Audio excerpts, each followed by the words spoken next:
La solution, c'est la prise en charge. Oui, oui, c'est le soin, c'est le sevrage, c'est sortir les toxicomanes de la rue et enfin les sortir de leur addiction et enfin leur permettre un parcours de réinsertion pour les sortir de cet enfer qu'est le crack. Sauf que la solution que propose la maire de Paris, ça n'est pas ça, ça n'est pas du tout ça. Ce que propose la maire de Paris, c'est d'accompagner les toxicomanes dans leur consommation, dans leur dépendance et donc dans leur addiction. Et on a un exemple aujourd'hui d'une salle de shoot qui est ouverte à Paris, la salle de consommation à moindre risque dans le 10e arrondissement, et elle est en échec à tous les niveaux, sur tous les points. Elle est en échec parce que depuis son ouverture, il y a une augmentation de la consommation de rue, de la toxicomanie de rue aux abords de la salle de shoot. Elle a créé finalement un point d'enquistement de la consommation et donc du deal autour de la salle de shoot. Et donc pour les riverains, c'est devenu un enfer. Et puis pardonnez-moi, combien y a-t-il de toxicomanes qui sont sortis sevrés de la salle de shoot? Aucun, pour une raison très simple, c'est qu'on ne soigne pas dans une salle de consommation à moindre risque, on consomme. Donc vous ne sortez jamais de votre addiction si vous continuez à consommer, quand bien même vous consommez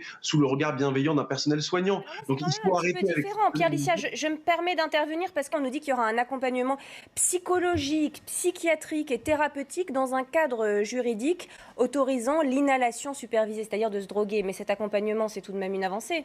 Bah, c'est une avancée si et seulement si derrière ça peut servir d'un sas, d'un premier sas pour prendre contact avec les toxicomanes, les sortir de la rue, établir un lien de confiance avec les soignants et les réorienter vers des structures qui permettent une prise en charge sur le long cours avec des soins toxicologiques mais aussi psychiatriques et puis de réinsertion sociale. Or, de tels centres de désintoxication que j'appelle de mes voeux depuis des années n'existent pas. Donc il faut d'abord, dans un premier temps, ouvrir ces centres-là. Là, le problème, c'est qu'on s'arrête au milieu du gué. On permet aux toxicomanes de consommer, mais derrière, on ne leur propose pas de solution de sortie. Et pour les riverains, c'est une catastrophe. Regardez, écoutez les témoignages des riverains qui habitent aux abords de la salle de shoot. C'est des consommations qui se font dans la rue à toute heure du jour et de la nuit, qui se font dans les halls d'immeubles, qui se font devant les familles, devant les riverains. Ce sont des nuisances, ce sont des dégradations. On ne peut pas imposer ça à des riverains. Quand vous êtes maire d'une ville, vous ne pouvez pas mettre en danger comme ça délibérément, sciemment, la vie de vos administrés.